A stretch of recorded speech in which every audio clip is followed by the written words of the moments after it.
Diascofoot, le miroir du football de la diaspora congolaise.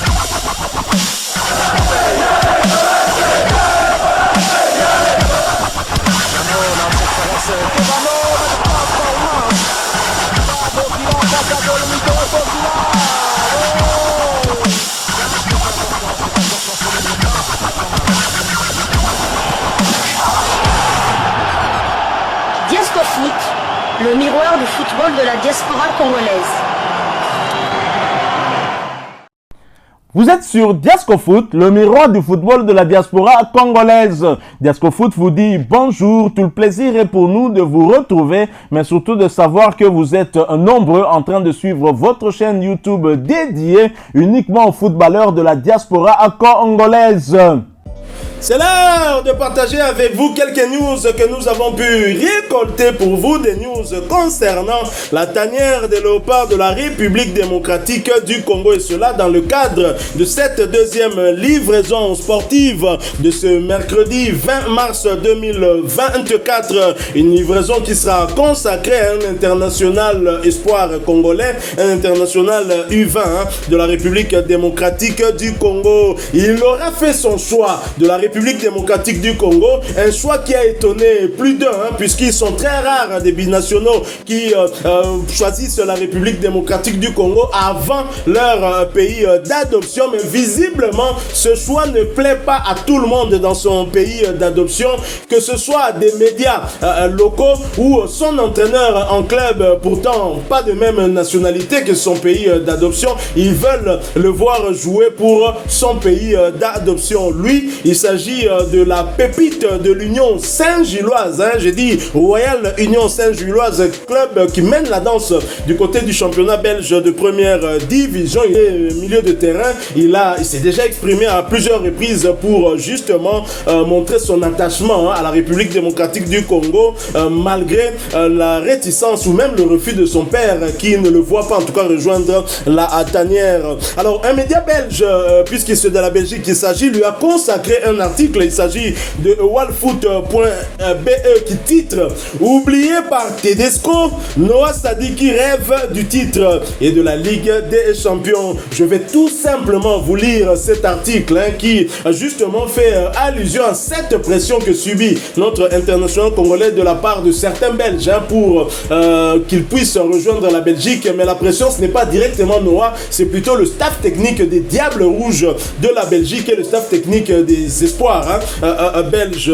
L'aventure européenne de l'Union est terminée. Ce jeudi, les Saint-Gillois ont été sortis avec les honneurs après avoir battu le Fenerbahçe 0 but contre 1. Avec un score de 0 but contre 3 au match aller, l'Union ne devait pas espérer plus.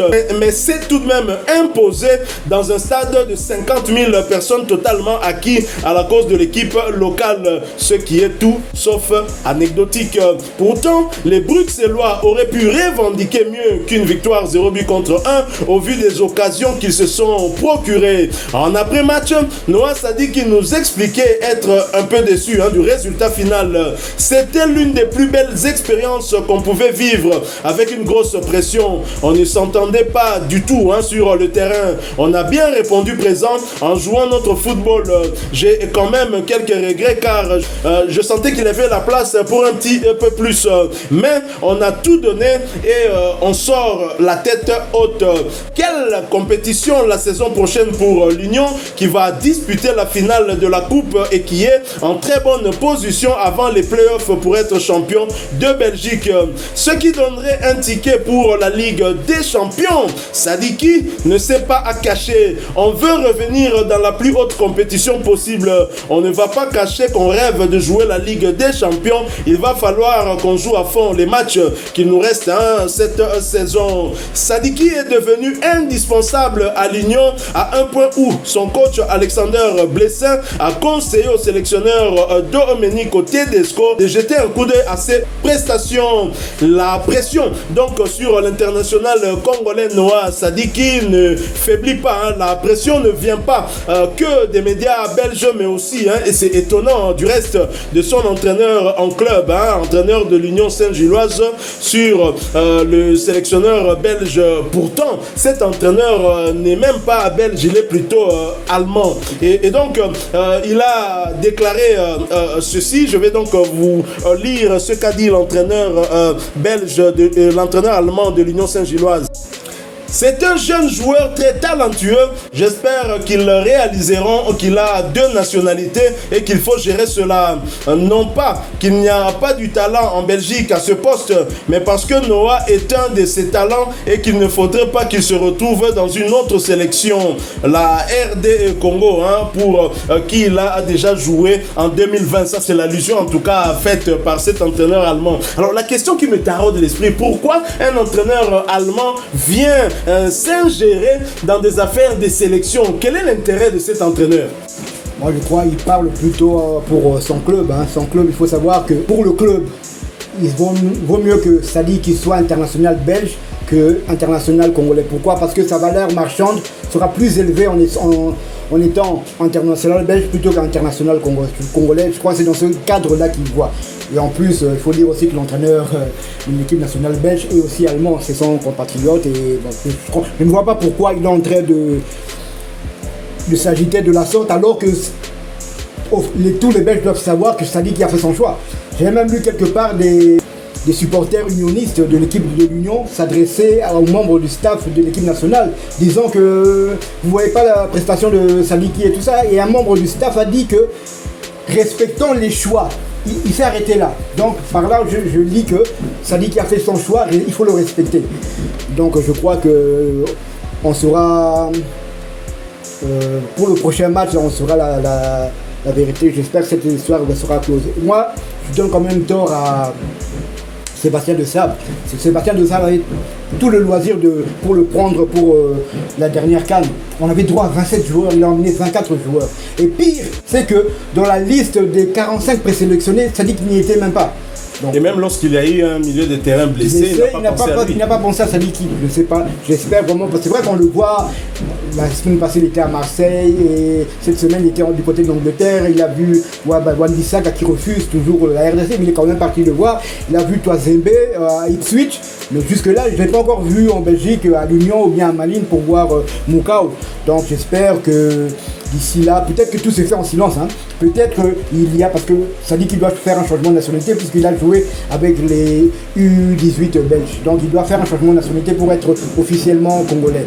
Donc j'espère que tout ce travail se fait en silence et qu'on n'aura pas de surprise en juin. Ça dit qu'il sera là contre le Sénégal. Il est l'un des rares binationaux congolais à avoir très clairement choisi la République démocratique du Congo, en contradiction d'ailleurs avec sa famille, son papa qui ne l'avait pas choisi. Je pense qu'on avait partagé avec nos abonnés, nos fidèles internautes justement son interview, il s'exprimait par rapport à cela. Je pense que ce ne serait pas mauvais de pouvoir leur rappeler cela, leur proposer à nouveau d'écouter Noah Sadiki qui a très clairement exprimé son choix, et son choix c'est le choix de cœur. La maman de Samuel Moutoussamy le disait lors de l'émission Talent d'Afrique, elle qui est congolaise, elle nous connaît, c'est vrai, elle a raison, mais c'était un choix de cœur pour son fils Samuel qui n'est pas que congolais, il est à 50% congolais de par sa maman, il est du Kasaï comme notre Fachi national béton. Et donc Noah Sadiki a fait ce choix de cœur, l'un des meilleurs joueurs au sein de cette équipe qui mène la danse du côté de la Belgique s'était exprimé. Je n'arrive pas à comprendre pourquoi certains Belges n'arrivent pas en tout cas à se faire une raison. Et ça à la limite un manque de respect pour le Léopard. Le joueur a fait son choix, mais vous êtes en train de dire on insiste. Les médias, là c'est quoi?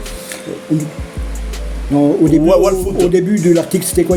Oublié par Tedesco, l'entraîneur national de l'équipe nationale belge, Noah Sadiki rêve du titre de la Ligue des Champions. Quand j'ai lu rêve, là, j'ai eu peur. Mon cœur a... rêve de Diable Rouge. J'ai eu peur, j'ai cru qu'il était parti.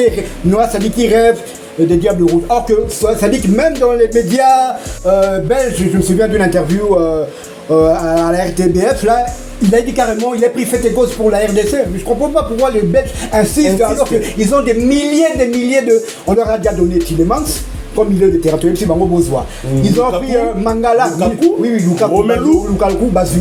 Ils ont pris Mangala, Bazui. Ils ont pris, comment ça s'appelle, Openda, Bazui. Batshuayi, Bazui. Mais finalement, parce qu'il y a RDC. C'est vrai que nous, au format Bango, mais tous les joueurs congolais ne peuvent pas jouer pour la Belgique. Bota la paix belge dessous, je vais amener le dessous, bah zapper, bon, ça baron, bah chance. C'est vrai que la RDC a un grand cœur, hein. On partage avec la Belgique, avec la France, avec la Suisse, on partage même en Afrique ici avec le Rwanda qui nous agresse, le Burundi, partout, hein. Au Congo Brazzaville, d'ailleurs nous-mêmes on leur propose, on va peut-être bientôt leur donner un joueur congolais, lui n'est pas binational, hein. Et on partage, mais maintenant on a besoin aussi de construire une très forte équipe pour que nous puissions retrouver notre place en Afrique et surtout retrouver la Coupe du Monde. Mais parmi les rares binationaux, Noah Sadik a très clairement fait son choix.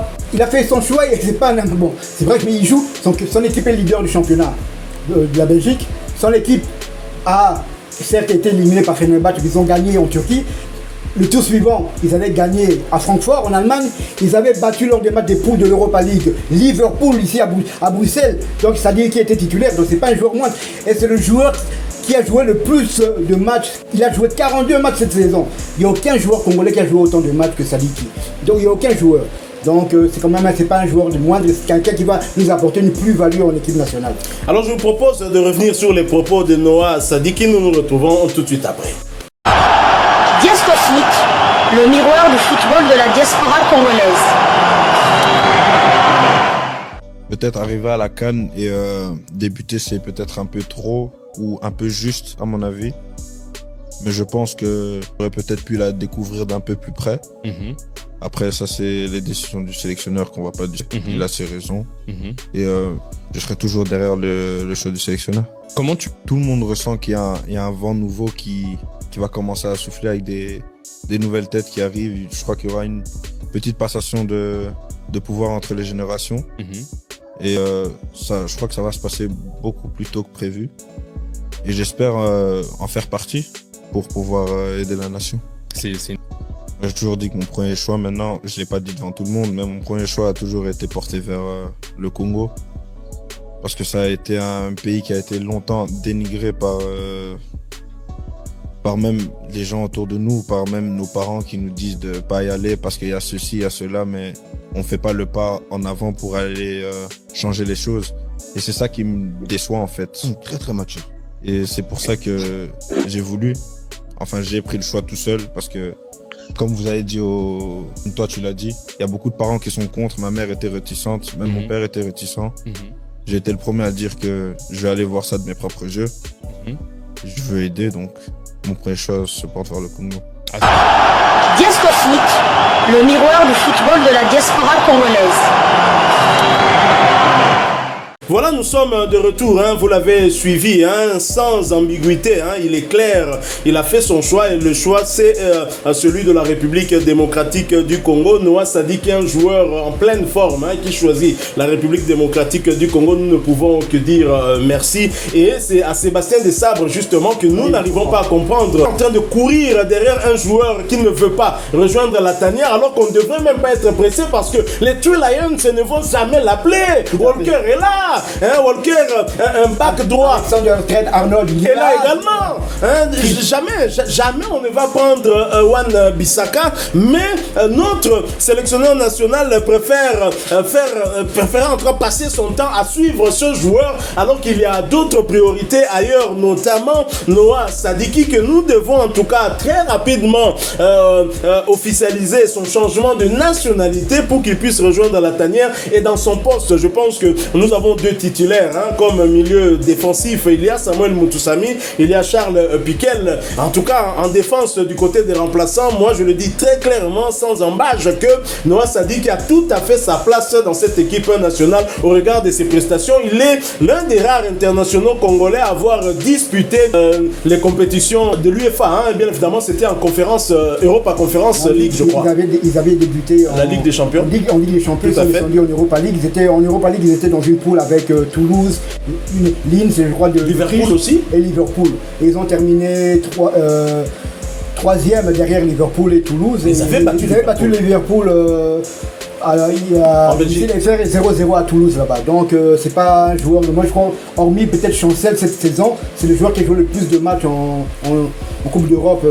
Donc c'est pas c'est pas n'importe qui. Ah, tout à fait. Je pense que Sébastien Desabre devient vraiment très nonchalant dans ce cas. C'est un joueur polyvalent parce que dans son club formateur en Anderlecht, Vincent Kompany l'avait lancé comme arrière droit. Donc il peut aussi évoluer en défense comme arrière, même comme joueur, comme ailier aussi. Donc c'est un couteau suisse, donc il joue un peu partout.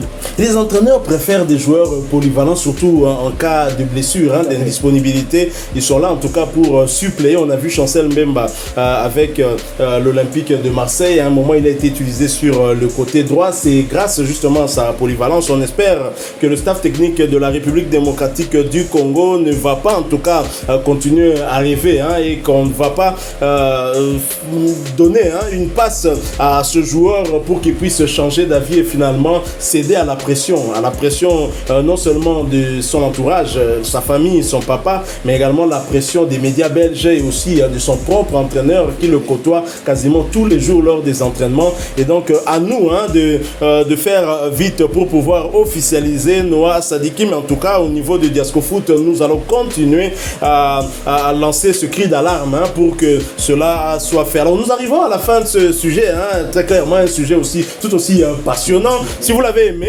laissez-nous un maximum de j'aime, beaucoup de likes s'il vous plaît, et merci de partager avec nous en commentaire quel est votre point de vue sur cette pression subie par notre joueur, pression des médias belges et pression de son propre entraîneur. S'il fait pression à l'entraîneur des Diables Rouges, c'est clair qu'il le fait aussi à notre joueur Noah Sadiki. Et merci de vous abonner sur cette chaîne Diasco Foot parce que nous sommes le miroir du football de la diaspora congolaise. N'oubliez pas d'activer la petite cloche de notification en cliquant sur celle que vous verrez apparaître dès que vous serez abonné. Elle vous permettra de ne plus rien manquer des prochains sujets que nous allons vous proposer. Encore une fois, merci à vous avec espoir de vous retrouver très bientôt dans un autre sujet d'actualité. En attendant, portez-vous bien. Diasco Foot vous dit au revoir.